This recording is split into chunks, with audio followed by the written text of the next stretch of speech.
We are very excited to have you all joining us today on this congressional briefing, leveraging relationships for connectedness, engagement, and achievement. We're excited to be coordinating this with Congressional Youth Mentoring Caucus. And we're excited for you all to hear today from subject matter experts and program leaders who will help explore how mentoring relationships can be an innovative and effective prevention and intervention strategy to address chronic absenteeism and improve other academic success metrics for youth. The members of Congress will also give remarks on federal legislation opportunities that can expand and enhance school-based mentoring programs and partnerships with local education agencies across the country. Throughout this recorded webinar, CART and ASL will also be available. You can also use the Q&A feature, which is enabled, and we encourage you all to introduce yourselves in the chat as well. We are excited and thrilled to be joined today by a champion for the mentoring movement, the chair of the Youth Mentoring Caucus, Representative Mary Gay Scanlon from Pennsylvania's 5th Congressional District. The floor is yours. Thank you so much. And thank you everyone for tuning in this afternoon. Thank you for our panelists for being here and sharing the incredible work that you're all doing. And of course, thank you to everyone at Mentor for hosting this briefing alongside the Congressional Youth Mentoring Caucus. You know, schools are our centerpieces in our communities, and educators and other school staff are often formative mentors in a young person's life. Either during school time or through after-school programming, schools are really a natural venue for meaningful mentorship opportunities. And the research shows that mentoring can have a significant positive impact on a student's educational success and engagement with school and peers. You know, before coming to Congress, I helped establish a career development focused mentoring program at Constitution High School in Philadelphia. I was pro bono counsel at Ballard Spahr, which is a Philadelphia-based law firm. And the law firm had a history of engaging with schools throughout the area. But when a public high school with a focus on law and civics engagement was established just blocks from our main office, we saw the opportunity to consolidate and maximize our efforts with a pipeline and mentoring program at a school that was really closely aligned with the firm's civic and diversity goals. So for 12 years before coming here, I had the privilege of working with school officials and the National Constitution Center to develop mentoring and career development activities for students at Constitution High. And I mean, we tried to do it all, and it still goes on, but we had every one of the 100 students in the 9th grade come up to the firm for a job shadowing day. We had service projects that we did together. We had mock trial competitions and summer internships. And you know, this started 12 years ago, but I've seen those relationships continue to bear fruit as students who went through that program have become the first in their families to attend college and in recent years go on to law school or graduate education. Many of the folks who mentored those students have stayed in close touch. I still hear regularly from students who participated in the program. I got a call just a couple weeks ago from a young man whose mom worked for an agency that was requiring her to be vaccinated against COVID. And she was reluctant, she was hesitant, she had health concerns. So we were able to help connect him to some of our public health officials who could talk her through the process and answer her questions.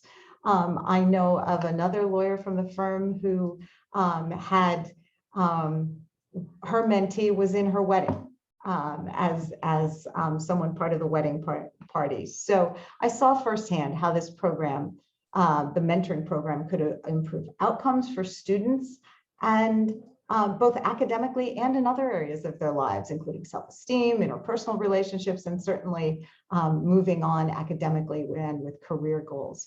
So this fall, we've got a lot of students across the country going back to school in person after a year of pretty intense disruption. And throughout the pandemic, too many young people have struggled academically, have struggled with mental health challenges and isolation. So as we're looking to rebuild, meaningful mentoring relationships have the power to re-engage young people and help them through a challenging time, help them make up some of that lost time. And it's clear that mentoring is a really versatile and effective tool. So if we're going to use it to our full potential, let's invest in it at the federal level. The Congressional Youth Mentoring Caucus is working to push forward legislation that promotes school-based mentoring, like the program that I was involved in. And this includes Senator Durbin's Mentoring to Succeed Act and Representative Carson's soon to be reintroduced Transition to Success Mentoring Act. We're also looking forward to the reintroduction of the Chronic Absenteeism Reduction in Every Schools Act. We've seen countless examples of successful school-based mentoring programs, including those represented by our panelists today. And we know they're making a real difference in young people's lives. So we know that federal investment can help these programs expand their reach and serve even more students. So I'm super excited to hear from our panelists about how schools can support mentoring relationships and promote student engagement and achievement. So now I'd like to pass it over to my colleague and member of the Youth Mentoring Caucus, Representative Andre Carson, for his remarks.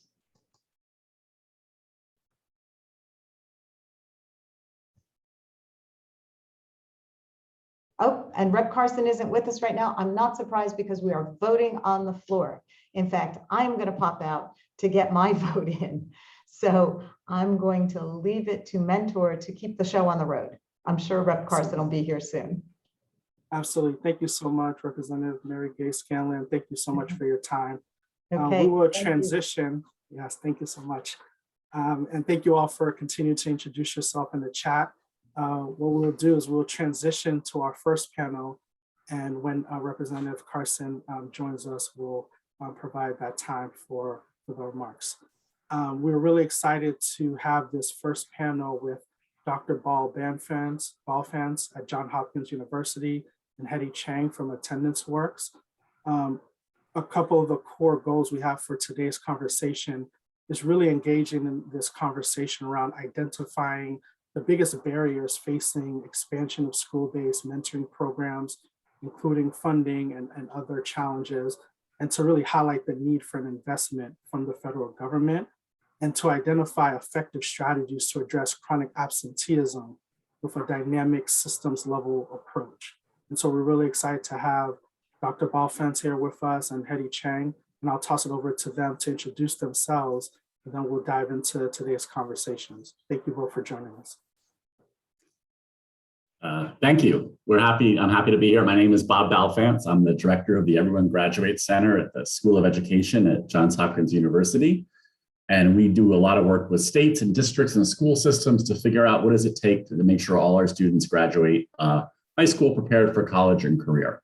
And we've done a lot of work with school-based mentoring with New York City and their Success Mentors program. And then later with the Obama-Biden administration and My Brother's Keeper, where we work to scale Success Mentors to 30 school districts. Great, thank you. It's a pleasure to be here and to be joining Bob. I'm Hetty Chang. I'm the executive director of Attendance Works. We're a national nonprofit initiative.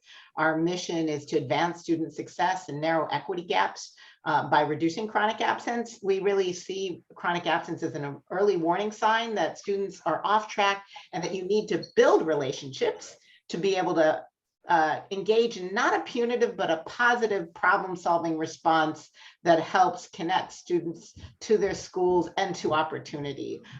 We work nationally, we work at the local, at the state, and actually at the national level in about 30-something school districts, 7 states we work more deeply, and then we actually have peer learning opportunities for states throughout the country to actually engage in peer learning and exchange about what works from state policy to reduce chronic absence. So, pleasure to be here. Thank you so much. Thank you both for that great introduction.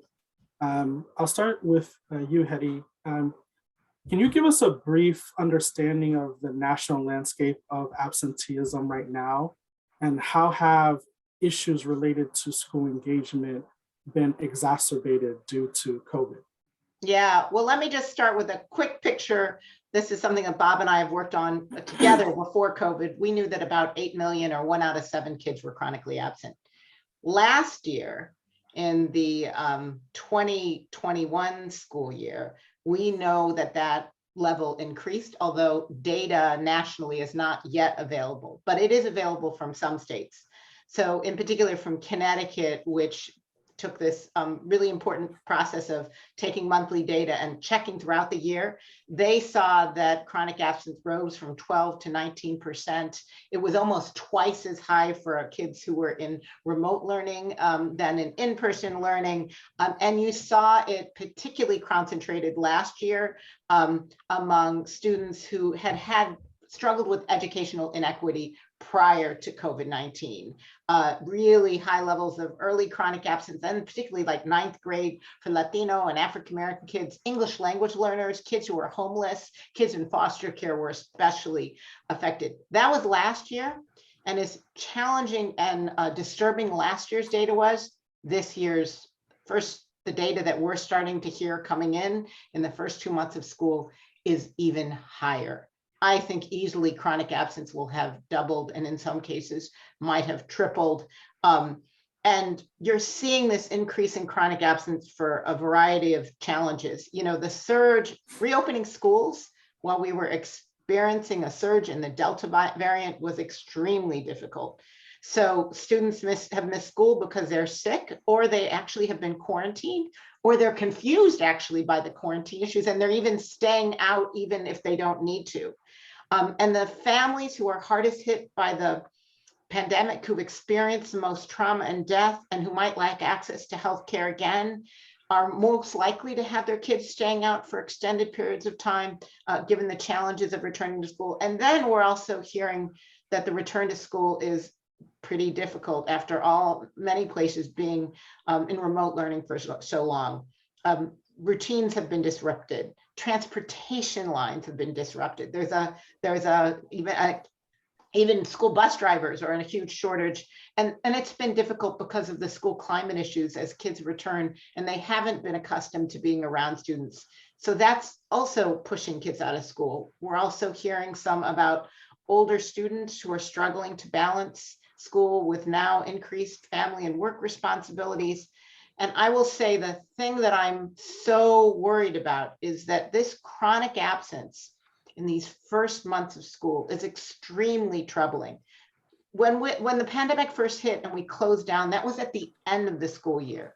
But at the beginning of school, chronic absence tends to predict chronic absence for the remainder of the year, unless it's addressed. And that's because it's in the beginning of the year when you're getting those foundational concepts, you know, in reading, in math, and science that allow you then to continue to track and participate in class for the remainder of the year. The beginning of the year is when you're building your relationships to your peers. The beginning of the year is when you're building your relationships to adults, so that when you experience challenge, or you need to get help with homework, or find out about that assignment that, you know, you weren't there in class because you missed class, you could go call someone and you know who to connect. So it's extremely troubling. You know, we've just seen some early data released from California, from a handful of districts, 20-something districts. And it's showing, again, this kind of doubling of chronic absence. It's very challenging. Yeah, thank you so much for laying out the groundwork for the comprehensive nature of the challenge, especially as we work to address that. I'll toss it over to you, Bob. You know, you've been a national leader in studying mentoring as a strategy to address chronic absenteeism. And obviously the COVID context has exacerbated a lot of the challenges involved there. Can you maybe discuss a little bit of the research base for mentoring and some of the promising findings that you've discovered in that work? Absolutely. And the first thing I want to say before I dive into some of the results is that this is all for what's called school-based mentoring, which is where kids have a mentor in school on a regular and continual basis throughout the year. And a lot of the data I'm about to report were in situations where kids were at least seeing their mentor on the average of like 3 times a week, maybe a couple times it's shorter and then a third time it's longer. But the results you're about to hear are really about school-based mentoring, where there's this continual presence in the student's life, strong relationships are formed, and essentially, very critically, as Hetty was pointing out, and COVID has really brought this in sharp relief, is that, you know, kids are okay one day and not the next, and you have to be there continually in their life to provide the kind of support and guidance they need to stay on track. So we know when that level of mentoring is provided, we see very strong results on the order of students coming to school for 2 more weeks during the year, which is huge and educationally significant, that additional 10 days of learning and 10 fewer days of disruption, of missing the sequence of things and missing the chance to connect with people. That in turn leads to better grades, it leads to less grade retention, it leads to fewer kids dropping out. We also know that the most vulnerable kids and at the most vulnerable times benefit the most. The transition to middle school in 6th grade, the transition to high school in 9th grade. 12th grade is also very critical to make sure kids have a place to go after high school. So many kids got lost in the pandemic because they had no advisors and no guidance in the 12th grade year and didn't know how to get from A to B. Students that are in homeless shelters benefit highly from having access to mentors and that sort of connecting piece to what's going on, often as they shift, living situations. Students who are repeating the grade. We found in New York City, if you were repeating a grade, which is often happens in sort of, especially high poverty context, if you didn't have a mentor, your odds of dropping out were extremely high. Final big thing we found is that the best results happen when the mentors take sort of a whole child approach and work both to develop social, emotional, and academic and outcomes. A big study we did of City Year, which is an AmeriCorps program in 300 schools in 30 districts, was the more time they were with what they called student success coaches, which are essentially mentors, the more time both their social, emotional, and their academic school skills improved. And both those led to better school outcomes. It gave you sort of 2 bites at the same apple of ways to keep kids on track. And then the final thing that's important is our best results are achieved when the mentors, school-based mentors, are part of a greater student support data-driven system, right? Where teams of adults are monitoring kids on on-track indicators and figuring out who doesn't have a mentor but needs one now. And also a way for mentors to share what they're learning from their kids that can help improve the school. And finally, a way for when mentors find the kids have a really serious out-of-school challenge that's beyond the capacity of the mentor to solve, they know who to pass it off to in the school that can really address those serious issues. So the best results are when the mentoring is part of a larger student support system. Thank you so much, Bob, for that. To build off of that point around, a broader data mentoring support system, Hetty, when you think about the role of LEAs, what are some of the biggest barriers that LEAs face with tracking, monitoring, and engaging students who are chronically absent, which helps set the stage for bringing in mentors and other support systems for the students? Yeah, let me start before I answer what the challenges are. I just want to re-emphasize the tracking and the monitoring and access to data is essential. The results in New York that are so impressive were possible because mentors knew what was happening with their kids. So if Bob was one of my mentees and he didn't show up, I knew that immediately and could say, hey, Bob, how you do? What's going on? And I would consistently do that. If you don't have data, so that means both someone's taking the data, someone's putting into a data system, and then the data system is accessible to the mentor so that they can react and respond. It also is true, and I know they did this in New York, when you can take a data system and you can look for patterns. It's those 9th graders. So I need to then pay attention to those 9th graders. You can target resources or target to particular schools. And it also allows you to identify the bright spots where folks might be able to be doing better work. The challenge we have is, so we know how to track in person. We are not so good on tracking in virtual. We don't have consensus about what it means to track and monitor in virtual learning. We also don't, when we're looking at virtual and in person, we have kids shifting back and forth. We actually need to monitor both in person and virtual because why kids might miss in a virtual setting is different from an in-person setting. And that means new data systems that can talk with each other. The other thing we really need to do is we need to make sure that reports are real time. This isn't about looking at data. Most of states, for example, and the feds, we don't look The federal data gets released like a year or 2 years afterwards. State data gets released at the end of the following year after the year's been completed. If you can have real-time monitoring, that's what allows you to notice really challenging trends. And I will just end this. We have a challenge right now with all these kids being chronically absent. We need to do something about that before the end of the school year so that we don't end up with kids having lost yet another whole year of schooling. Yeah, thank you so much for that. That intersection of the data technology with the real-time tracking and relationships is such a valuable point. I'll toss it over to you, Bob, maybe to close this out.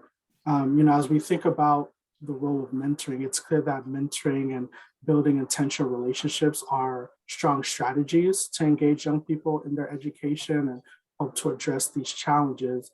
What can we do and what must we have in place in order to successfully scale up this model within this context? Yeah, I think we've learned there's at least 4 areas or 4 places where we can really help promote scaling. The first is to recognize that in a good number of schools, large numbers of kids are going to need mentors.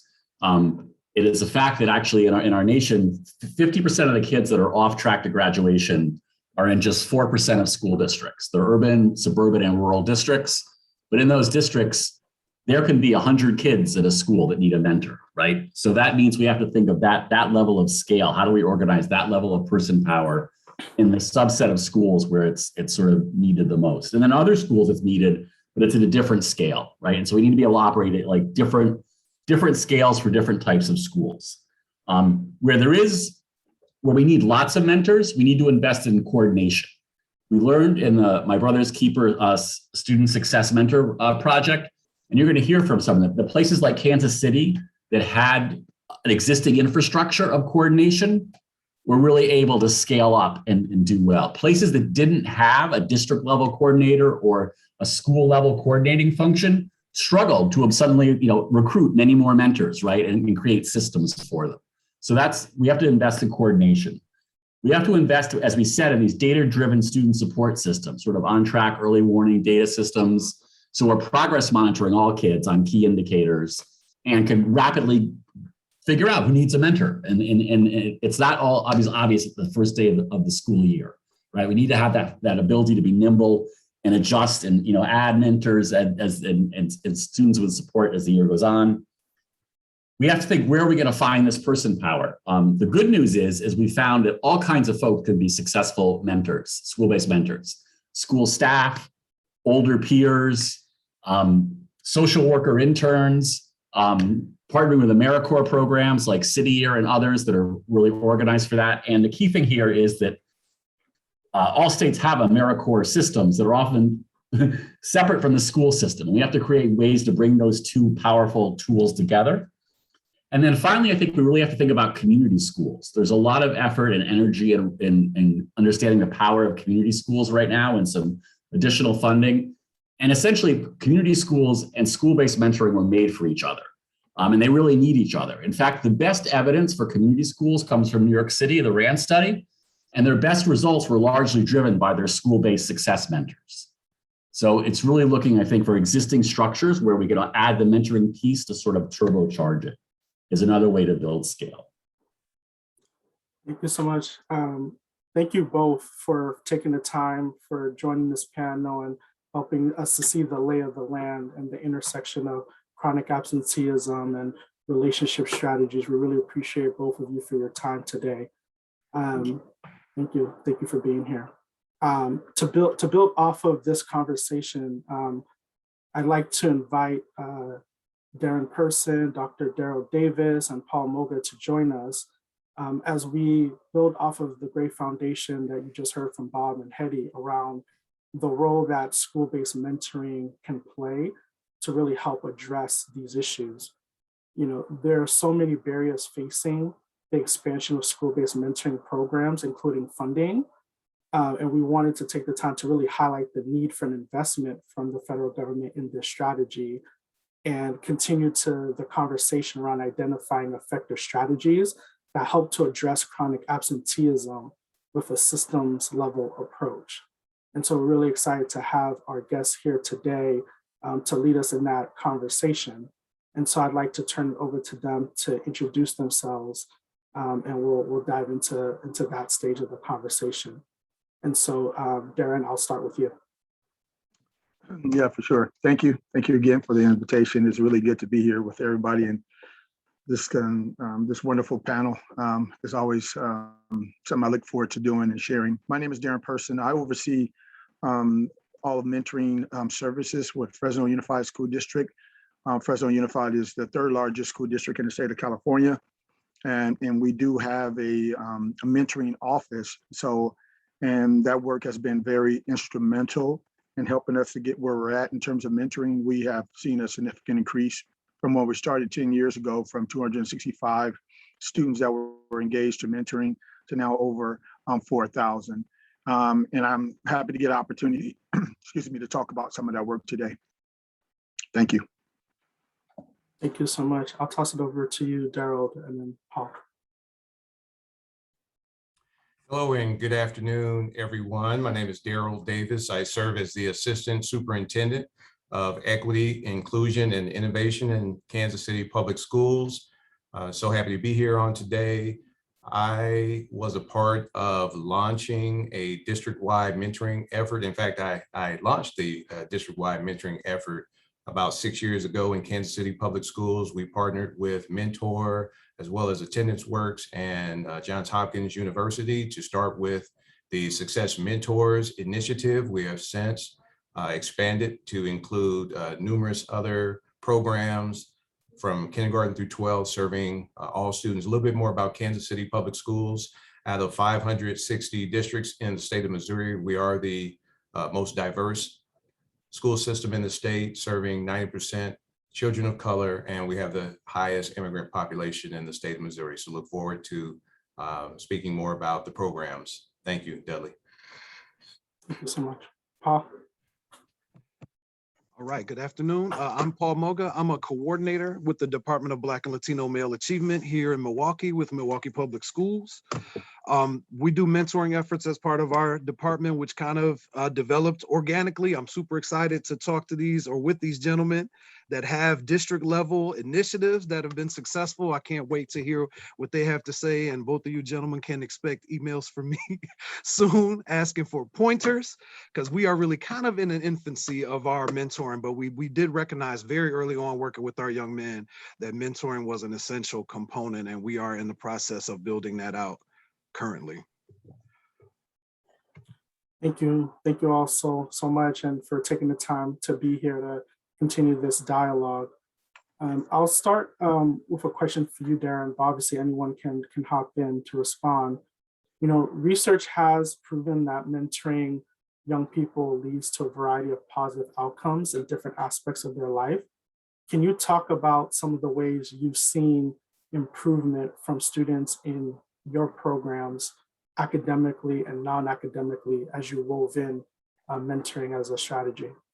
Yeah, for sure, Dudley. I would like to go back a little bit. When we first started here at Fresno Unified 13 years ago, I remember coming to a desk, empty desk, wasn't sure what to do. And what I was told was that, hey, we need mentoring, and we need mentoring because we have students that are acting out. You know, you all know who they are, you know, in terms of those students. And I need you, Darren, through mentoring to fix that. I thought about leaving that day, but I said, well, I'll just stick around because I don't know if we can do it, right? So it was all about behaviors in terms of like mentoring. That's an area that could be utilized. What I've learned throughout the years is of course, mentoring can be effective in terms of, you know, lowering some rates in terms of suspensions and so forth. But what I've also learned in terms of mentoring, and we've seen this in Fresno Unified for the last 10 years, that has had a positive impact in terms of academics, not only just academics, but in terms of like studying skills, other maybe negative habits that students have had, but also in terms of attendance. I know there was some conversation earlier about the MBK success mentoring. But on top of that, even with that socially, emotionally, what we do in our district, we typically look at, from a quantitative level, look at academics, look at attendance, and look at behaviors. And we've seen impacts there But in addition to that, we also do a survey and do a pre and post where we look at social emotional, where we look a little bit deeper at how does it affect a student's self-esteem? How does it impact in terms of growth mindset, in terms of their connectedness to school? And what we've seen is positive trends across the board. And I think that's what speaks to why we continue to expand in terms of our mentoring. But I think it's up to us, even those that have different programs, to be able to look beyond just, to your point, the academics and so forth, and continue to look a little bit deeper in terms of social emotionally. So yes, across the board, we've seen positive impacts. And I thank you for sharing that, and you know, the importance of that whole student approach, right? Using the mentoring program as a foundation for the whole student approach that was referenced earlier as well, and inspires our work at Mentor around relationship-centered schools. For the next question, Paul, what are some of the biggest barriers you have experienced in trying to expand the reach of your programming, especially in this context of COVID, chronic absenteeism, and just the dynamic place that we're in right now? Sure. And, you know, as I was thinking about this question, there are a lot of barriers, right? And so, but I preface this by saying we still, despite those barriers, have been able to do some really excellent work with our young men, and I'm looking forward to, you know, expanding and growing with that work. But, you know, thinking back to the conversation with Bob and Hetty, like a lot of those barriers created by COVID, like those are huge right now in terms of, you know, attendance, but, you know, busing situations and all of that has had an impact on our programs, right? So the elephant in the room, COVID-19 and reopening, that's huge. And we're kind of, you know, strategizing around bouncing back from that right now, just being able to get mentors from the community, you know, and also, you know, teachers are overwhelmed. And so asking teachers to do something extra has been a challenge so far this school year with reopening. And so we're strategizing around that as well. I mean, you know, but the biggest thing, if you're asking what are some of the biggest barriers, frankly, attitudes. Like I work specifically with Black and Latino male students, and a lot of times it's, you know, racial attitudes toward these young men is what people think they need and what they should want, and also how important mentoring actually is. Like we have achievement in our title at BLMA, right? And so people have a different idea what achievement actually means. Achievement doesn't necessarily have to mean grade point average and scholarships awarded and things like that. So a lot of times the attitudes of people are a huge barrier, you know, in leadership changes and what, you know, a superintendent's priorities might be coming in, because our department changed a little bit as a result of that.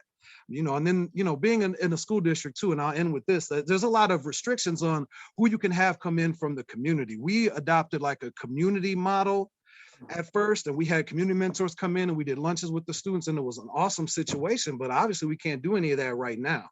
And COVID really did impact our list of community mentors, and also the restriction on who we're able to work with being part of a school district in terms of, you know, criminal background checks, for example. Right? Our city, 53206, is the most incarcerated zip code in the United States. And so we wanted to have some of those men who went through the system and came back and are doing positive things, talk to our kids, but because of the restrictions, they can't come in our school buildings, for example. Right. And sometimes it's just red tape, you know, red tape, attitudes, things like that. There are a lot of barriers, but I will say again that the feedback we've got, mostly qualitative feedback from students and families, has been overwhelmingly positive, and we hang our hats on that and will continue to do so. Yeah. And Paul, I'd be curious if you want to expand a little bit on that qualitative feedback. What has sort of stood out to you as some of the things that the community has really thought has been effective and powerful, and that could use additional attention, additional funding to sort of expand upon that success? Then I'll toss it to you, Daryl, to also share your thoughts about the intersection of the positive outcomes from your programs with navigating those barriers. Sure. Like it was exciting for me to hear Darren talk about belongingness in school, because that's huge for us, identity and belongingness. And so we had many students and parents say to us, this was the first time that I really felt welcome in this building as myself, right? And so that has been huge for us. And so we just, as of right now, it's just been like kind of, unofficially surveying students, but we're developing a more robust data strategy to take those qualitative positive stories and combine them with some actual effects. Like if we are able to hit hard with mentoring and do it in a very, strategic way, I do believe we'll see those traditional measures.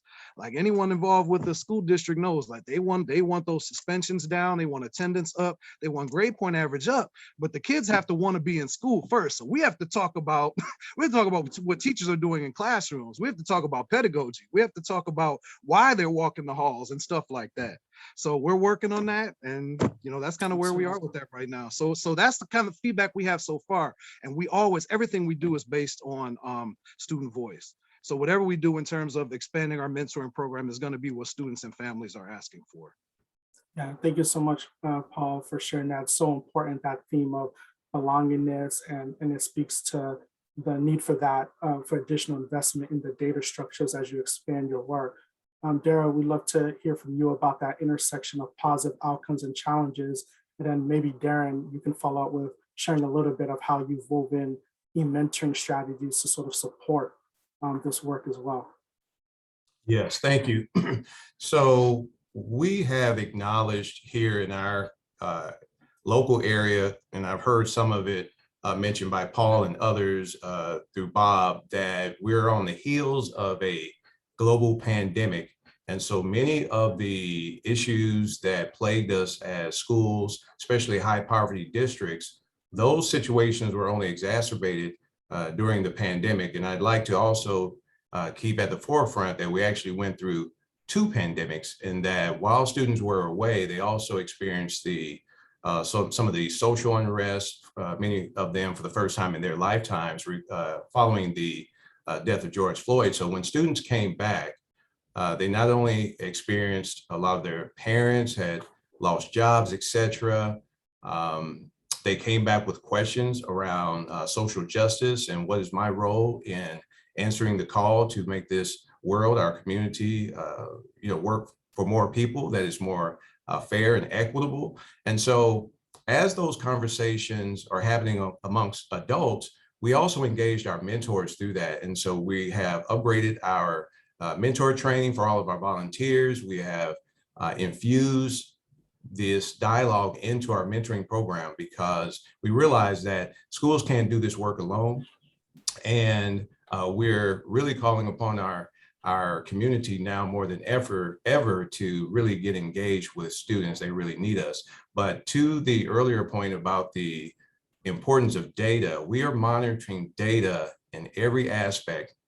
We see that the evidence is clear. We have higher outcomes for all of our students who have mentors compared to those without mentors. In fact, in my office, I was able to hire an equity data analyst. And so we're constantly not only reviewing our data and seeing the growth and producing the evidence of mentoring, but we also share that data with our mentor partners as well as with our mentors, so that they know that the fruits of their labor, their volunteer service, is working and is having a great impact on our young people.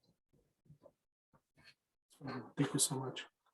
Darren, Yeah, I know, feel free to hop in.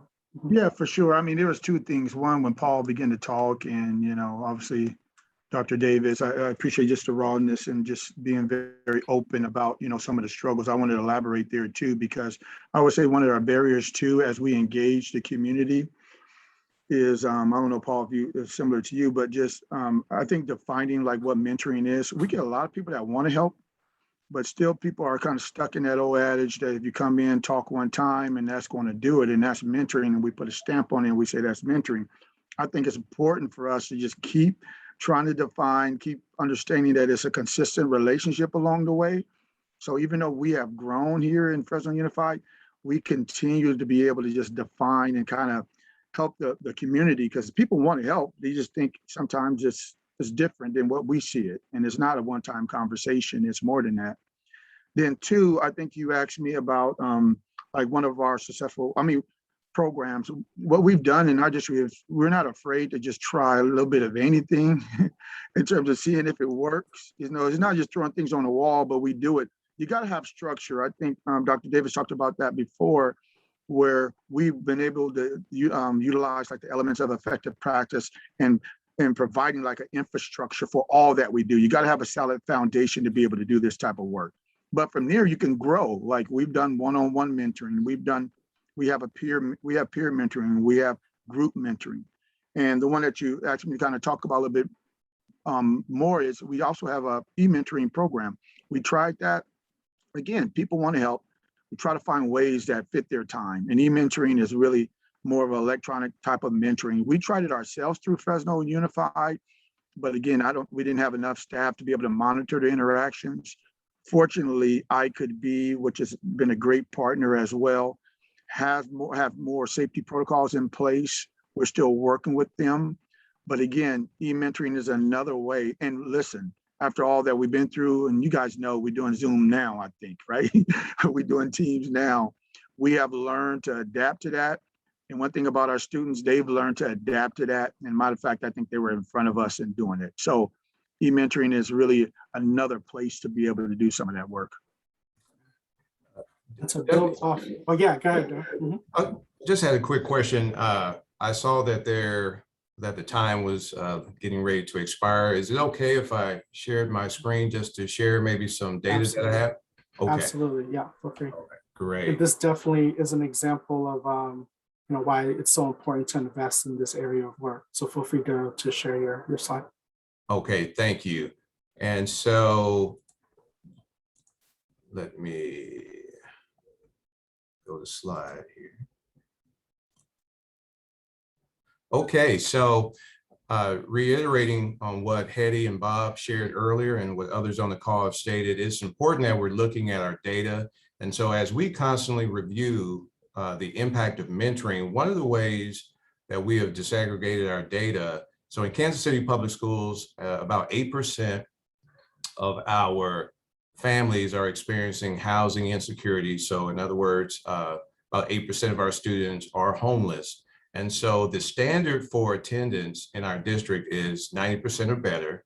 Thank you, Attendance Works, 90% or better. And so we have efforts to reduce our chronic absenteeism. And so when we looked at how are our homeless students faring, we saw that only 50% of homeless students were meeting the 90% requirement. That's all homeless students collectively. But when we extracted the homeless students who had mentors, we saw that almost 74% of them were attending school at least 90% of the time. So that's just one way that we're able to measure the impact of mentoring in our district. We have about 20 slides, but I'm just going to reduce it to 2. Another way is we have efforts to improve our graduation rate or reduce our dropout rate. And so when we looked at the number of students who are on track to graduate from high school within 4 years, we saw that at the 9th grade level, where there's relatively little difference, we can't tell through our data who has a mentor, who does not, based on looking at who's on track to graduate, because so few 9th graders have credits. But as time goes on, the sophomores, the juniors, the 12th grade, the gap begins to drastically widen. And what we find is that over time, seniors who have mentors and supports from those mentors, 91% of them are on track to graduate, compared to only 70% of our seniors or 4th year students who did not have mentor supports. So we have, over the last couple of years, over the last 5 or 6 years, collected we've adopted this collective impact model. And, going back to this theory, this idea that schools can't do this work alone, we have engaged not only with the local environment. So pretty much we shaked hands and invited our local community to come and be a part of this. So we have colleges have come on board to mentor students as part of our mentoring efforts, different corporations here locally, City Year. We have a local news station where they have joined our Career Mentors program, and they're mentoring students. So we have so many individuals who have come on board with our mentoring philosophy. And so right before the pandemic, we had nearly 25% of our students in Kansas City Public Schools matched to a mentor, weekly touch points with external, like local community mentors, as well as our internal mentors who are staff. And so what we really wanted to do as a takeaway with our internal staff, we led PD for everyone to know that relationships matter. And so we asked everyone to do a little bit more. And so we're looking to grow that. Our goal is for 100% of students over time to have access to a mentor. And so this is the strategy that we're doing, not just internally, but inviting everyone to be a part of this effort. And I have to say, it's a part of the Kansas City ecosystem now. And everyone knows if you want to, make an impact, partner with our school system, and be a part of the success of a student. All right, thank you for this opportunity. Well, thank you all so much for being a part of this, Paul, Daryl, Darren. Thank you all for adding the responses to the chat as well. These are 3 amazing examples of why it's so important for school districts to invest resources into this work. And a great example there, Daryl, of how workforce programs, mentoring programs, LEAs, who often do great work, sometimes in silos, can also really do this work collaboratively and in partnership. So thank you for that great example. And thank you to the 3 of you for joining us today for this conversation. And yes, feel free to continue to add questions in Q&A. We'll respond in real time, and we'll also follow up with any additional information as well. And so we are going to transition now. Representative Carson won't be able to join us because of the votes, but we're honored to have an amazing staff member, Diala Qasim, here with us to read the remarks. So we'll toss it over to you. Thank you for joining us. Thank you guys. Thank you guys for putting on this important briefing and for all the panelists today. I'm sorry that the congressman won't be able to join. He had to run into a markup, and those are in-person votes today. So I'm sorry he's not able to join. I'm sure that he would have loved to, but I'm honored to be here today with the featured speakers and the panelists discussing the importance of school-based mentoring. I'd like to speak briefly about the Congressman's bill, the Transition to Success Mentoring Act. The transition from middle to high school is particularly challenging, but a critical time for many students. And he wants to be sure that we are equipping our students with the resources they need to succeed. School-based mentoring is an innovative supplement to the traditional learning that takes place in the classroom, providing underserved and at-risk students with attention and support to keep them engaged in school. And like we heard from many of the panelists, we can see that I think everybody on this call is completely behind school-based mentoring. So speaking a little bit about what the congressman is doing, he's introducing 2 bills, the Transition to Success Mentoring Act, which is endorsed by Mentor. This legislation would establish a grant program for school-based mentoring programs aimed at helping at-risk middle school students transition from middle school to high school. And under the congressman's legislation, participating students would develop and execute a formalized plan for success in high school and beyond, and be supported by their school or their community members. The congressman's legislation is a small but critical step towards providing some of the most vulnerable students with individual attention to help forge a path through high school, college, and career. And the bill also helps close the mentoring gap and ensures that younger students, especially those from disadvantaged backgrounds, have the support they need to succeed and reach their goals. So he is encouraging all of his colleagues to join him as an original co-sponsor of this important bill. If you'd like more information, or if you're a congressional staffer looking for a section by section on the bill, you can reach out directly to me at standard mail address. In addition to the Transition to Success Act, he will also be introducing the Students Helping Students Act, which will invest in college students who support and mentor K through 12 students at after-school activities. The Students Helping Students Act ensures that college students can be compensated for their critical work of mentoring and supporting their younger counterparts. These college students, by serving as powerful examples and mentors, continue to remind us all about the importance of peer mentorship opportunities and how they can change lives. This includes the crucial role of work-study programs in helping students finance their post-secondary education. The Congressman's bill incorporates work at after-school programs into the federal work-study program under community service by making participation in these programs eligible for federal funds.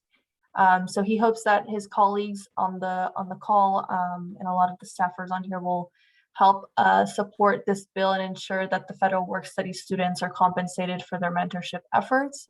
It is important that Congress supports these students in their pursuit to serve their communities. And again, I want to thank Mentor for all your all's great work in shaping tomorrow's leaders for hosting this important briefing. So if you have any questions about the two bills that I mentioned, please feel free to reach out directly to me. I handle education for the Congressman. Thank you very much, Diala and Representative Carson, for that great message. We now have a special video message from Senator Dick Durbin from Illinois.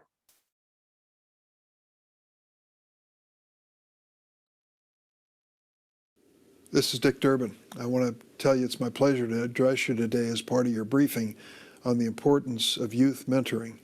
I want to thank Mentor and the Youth Mentoring Caucus for bringing focus to this important issue. Young people today can face a lot of challenges and traumas that make their success in life difficult to achieve. They may come from a home where there's abuse or parents who are so busy trying to make ends meet, there isn't the kind of nurturing they should have. They could live in a neighborhood where their friends and family members are threatened by gun violence, or they could have gone through trauma in the last year of the pandemic, including increased isolation and academic loss. But as you know, many of these issues can be successfully mitigated through quality mentoring, along with other social and mental health support inside and outside school. I'm a believer in the power of mentoring for our young people. I'm pleased to be the author of the Mentor to Succeed Act in the Senate, which would create a school-based mentor program with a focus on career and technical education. I believe a strong national investment in this type of support for young people will give a lot of them a chance to succeed. We can't afford to ignore the difficulties our young people are facing, and we can't afford to tell them to just do it on their own. The success of our country depends on these children and young people. I stand with you in advocating for federal support for youth mentoring. Thanks for letting me say hello.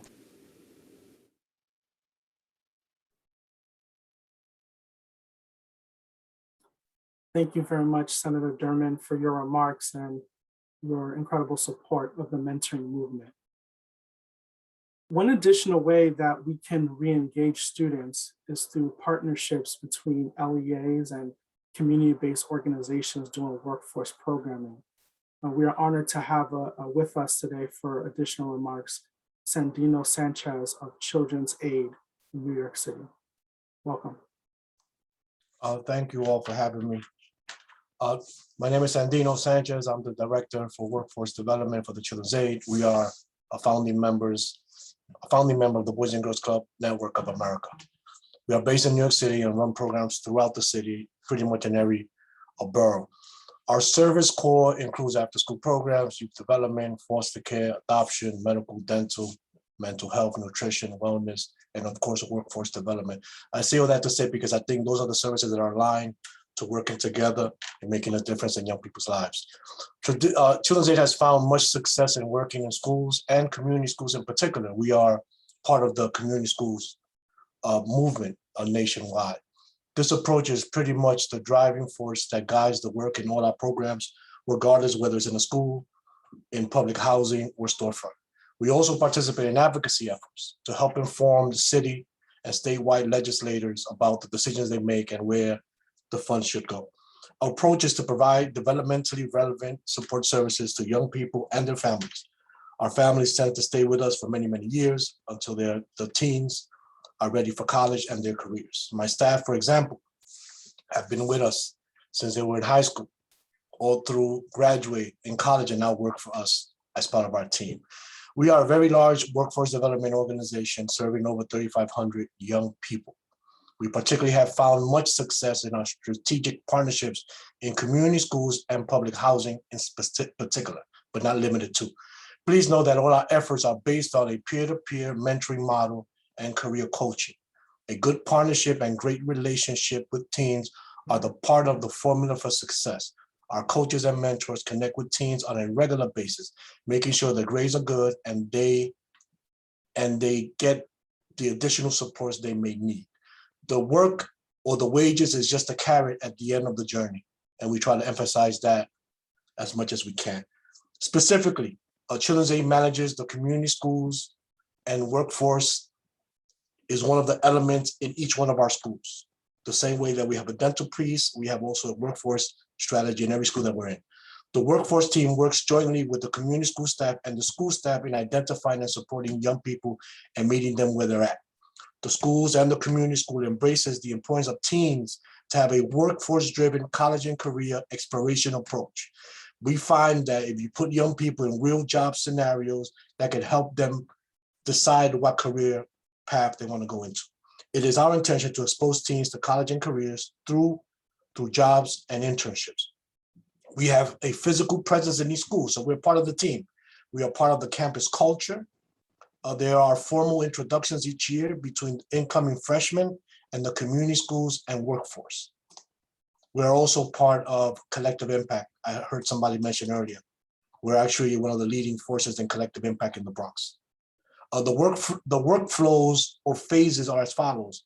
All the freshmen, the incoming freshmen receive all the necessary and traditional workforce-related pre-employment soft skills, resume writing, dress to impress, and all those elements.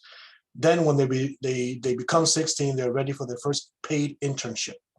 Some of it is summer-based, some of it is fall and spring-based, but we have a year-round approach to making sure that young people have an experience as well as a few dollars in their pockets. We've remained in constant contact with them until they graduate from high school and go on to college.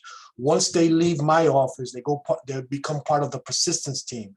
We have a separate team that makes sure that not only do they go to college, but they graduate, which is also an issue with some of our inner city young people, that they manage to go into college, but they can't manage to graduate. In our NYCHA developments, it's a similar approach. The only difference is that there are more partners. In our public housing approach, we work with the CBO partner, providing service, the tenant association, the schools that the residents attend, the mayor's office, particularly MAP, and the NYCHA staff. We work in collaboration to make and create a workforce experience for the residents. This fall, we are part of the New York City's Cleaning Corps, which means that our teams in our developments are going to work on restoring garden beds, doing beautification projects and cleaning up their neighborhood as an effort to bring more pride to where they live. The teens stay with us until the teens from the developments stay with us until they 24 and age out because they stay with us for so many years. We work a very close relationship with them and their families as they go through their college and career exploration. We have other examples of success, but we have found that one organization can't do it all, that young people come to us with multiple needs. So as a team and in collaboration, we can make greater impact. COVID has taught us that teens are resilient and adaptable. During COVID, we didn't shut down or decrease our efforts. In fact, in certain areas, we had greater reach thanks to Zoom and Google. Even in transition to the new normal, we continue to use virtual platforms as much as possible with our teams as we have developed web-based tools that we use to plan and that we plan to continue to use. Some examples are our virtual day camp, where we teach entrepreneurship and financial literacy, our virtual job shadowing, which does college and career exploration, and our project-based learning, which includes 1% mindset, urban beautification, health and wellness. All these approaches are part of our self-guided virtual experience that all young people can participate in. And because of COVID, we have been extremely successful in. This concludes my presentation. Thank you for inviting and allowing me to share I hope that there is something in my presentation that resonates. In hearing all the presenters, that all did very well, I want to stress the point that has been made already. There is a direct correlation with absenteeism and building a meaningful relationship with teens. Teens that have a solid relationship with their peers, teachers, and other caring adults in schools, that alone makes a difference in their attendance and engagement. This motivates them to go, and while they're there, you can help them, or we can help them in creating supports and networks for them to be successful. Creating a safe space is, somebody mentioned earlier, creating a safe space in school is very important. In connection with caring adults and a community-based partner, all working together is the formula to success. Thank you for having me today. Thank you very much, Sandino, for that amazing message and for your time. And thank you to all the panelists for your great contributions and sharing today. I'd like at this time to hand things over to Mentor CEO David Shapiro to close us out. Thank you all for the time today. Thanks, Dudney, so much. I know we're at 3:01 and your time is valuable, so I'm going to go quick. But there was so much we wanted to get in here that we, of course, went a little over time.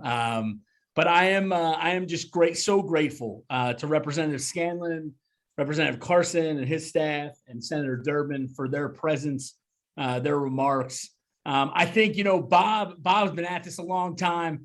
He brought the how, he always brings the how. Like, anyone who wants to say, how do we spend, ARP funds on mentoring and strengthening relationship? How do we create favorable policy around relationship? How do we make it so it works? Bob always brings that, going all the way back to him talking about the second shift of adults. Hetty talked about the urgency of this moment. And then in Darren, Paul, and Daryl, we have sort of the who. You just heard Sandino describe bringing together community organizations and schools and young people. This is the work of human capital. This is leadership work. It's coordination work. It's work that's been underinvested in.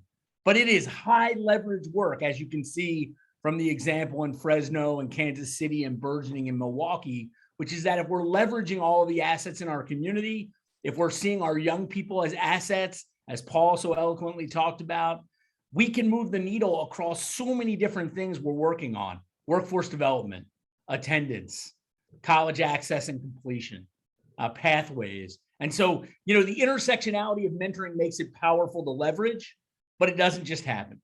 And if it's going to happen well, and we're going to meet students where they're at, we've got to invest in the human capital in this transformative moment that can do that can make it cross-cutting. We've also got to decide whether we want to hold ourselves accountable for it as an outcome. Will every young person graduate with 5 people they're connected to? Will we ever obsess over that to the degree we do standardized test scores and other things? And so we're going to have to decide how important that human element is. And especially as we look around at the trauma, at the winds of addictive technology, of different things going on, mental health, we're going to have to really decide if we're willing to invest in human connection. And it's doable, as you heard here today. There are some legislative pieces. The Chronic Absenteeism Reduction in Every School Act, Reps Ryan and Herrera Butler are leading on that bill. We're looking for Democrats and Republicans in the Senate. Caden can be your contact for all these. The Transition to Success Mentoring Act you heard about from Representative Carson's staff and Diala, and we're looking for a Republican lead in the House as a companion, and the Mentoring to Succeed Act that you heard about. And so all of those, need help being pushed forward, and Caden can help you do that. Appreciate your opportunity as part of the mentoring movement. Hope you will join Representative Gay Scanlon on the Youth Mentoring Caucus. If you're in the House, if you're a staffer in the House, Representative Scanlon has been a force in her short time running the caucus, and we'd love to have more of you. And then also, if any districts, I saw a lot of state leaders and LEAs are looking to figure out how you can invest in relationship more intentionally. Please let us know. Between Mentor and our local affiliates and partnership, we can point you to best practices, best approaches, best partners. You heard a lot of them on this call. Investment in design, investment in infrastructure and school leadership that will get you there. So I am going to thank you. I don't want to overuse your time. We're at 5 after here. But please make this, if it's the first time that you're in this conversation, please make this the beginning. Please see this as an invitation. If it's a chapter in the book, stay with us because this isn't going to happen on its own. And now more than ever, we've got to get rigorous, intentional, and we've got to basically make it a human right and ensure that all our students have the relationships they need to strive and thrive. Thank you all so much for being here, your role in the mentoring movement, your partnership, and we go onward together. Thank you so much.